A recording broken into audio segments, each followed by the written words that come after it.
Good morning students. I hope all are you fit and fine. Today we start a subtopic of chapter 4 history.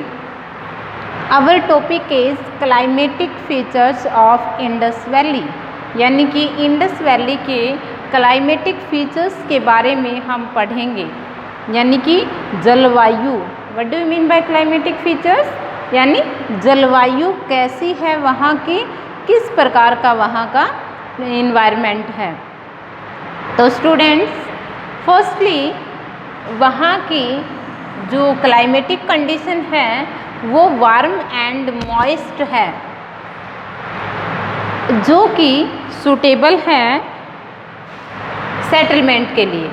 Warm and moist यानी ना तो गर्म है और ना ही ज़्यादा ठंडा है, तो इसलिए वहाँ का जो एरिया है वो सेटलमेंट यानी कि रेजिडेंस रहने के लिए सही है.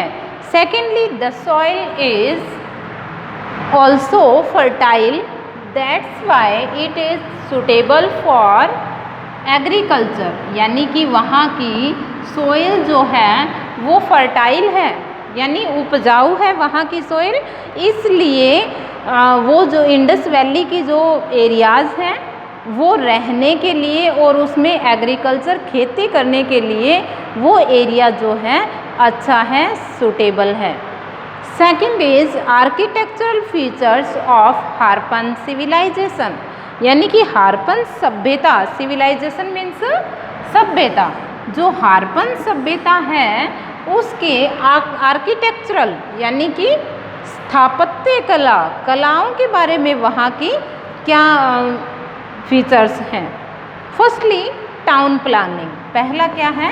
Town planning. यानी कि हारपन सिविलाइजेशन में टाउन प्लानिंग किस प्रकार की है. स्टूडेंट्स, हारपन सिविलाइजेशन में जो बिल्डिंग बनाई जाती थी वो बेक्ड ब्रिक्स से बनाई जाती थी, यानी कि पकी हुई ईंटों की बनाई जाती थी. और उसमें दो पार्ट होते थे, एक तो अपर पार्ट और दूसरा लोअर पार्ट. अपर पार्ट जो होता था स्टूडेंट्स उसको सिटाडेल बोलते थे, ऑल्सो कॉल्ड एक्रोपोलिस. एक्रोपोलिस यानी कि जो अपर का एरिया था ये सर्कुलर ब्लॉक से बनती थी, सर्कुलर टाइप से ईंटों को यूज़ किया जाता था और उसके दो पार्ट हो जाते, तो अपर पार्ट को सिटाडेल कहा जाता था. और उनमें जो स्ट्रीट यानी कि गलियां जो होती थी उनकी जो वेड्थ यानी कि चौड़ाई जो 9 फीट तो 30 फीट तक चौड़ी होती थी. Now is granaries.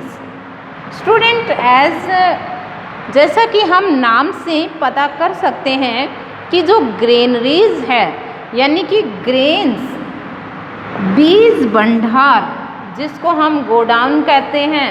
अब हमारे पास गोडाउन है, उस टाइम गोडाउन नहीं होते थे हारपन सिविलाइजेशन के टाइम, तो उसे हम ग्रेनरीज कहते थे. वो लोग जो अर्ली पीपल थे, अर्ली जो ह्यूमन बींग्स थे, वो अनाज जहाँ पे इकट्ठा करते थे, फूड ग्रेन्स जो उनका होता था वो इकट्ठा करते थे, उस प्लेस को वो ग्रेनरीज कहते थे.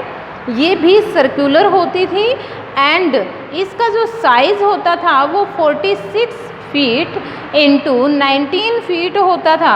और ये एक सर्कुलर साइज़ में बनाते थे बीज भंडार के लिए, और उसके ऊपर फिर ये कुछ भी कवर करते थे ऊपर के एरियाज़ को. आफ्टर कवर ये later they can use easily that food grains. Now is the lower town. जो लोअर टाउन यानी कि लोअर पार्ट में जो बिल्डिंग्स बनती थी, these are called the lower town. उसको हम लोअर टाउन में को कहते थे. जैसे कि कुछ रिच पीपल होते थे वो अपने एक बिल्डिंग बनाते थे जिसको लोअर पार्ट टाउन कहा जाता था. उसके अंदर 1 या 2 रूम्स होते थे, 1 या 2 रूम्स होते थे, और वो हाउस जो हैं छोटे टाइप के होते थे. पीपल हैड स्मॉल हाउस, छोटा हाउस होता था, उसके अंदर एक बाथरूम, एक किचन होती थी, बाथरूम होता था, और वेल उसके अंदर ही वाटर के लिए वेल होता था. एंड ए कोर्टयार्ड, एक कोर्टयार्ड भी होता था, यानी कि जो प्लेस होता है हमारा जिसको आप कहते हो आंगन, जिसको it is used for cooking food.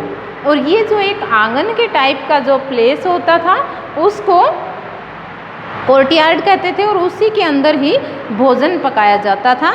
तो इस प्रकार से ये फीचर्स हैं, आर्किटेक्चरल फीचर्स और climatic features. Student, you should learn this features. Thank you, have a nice day.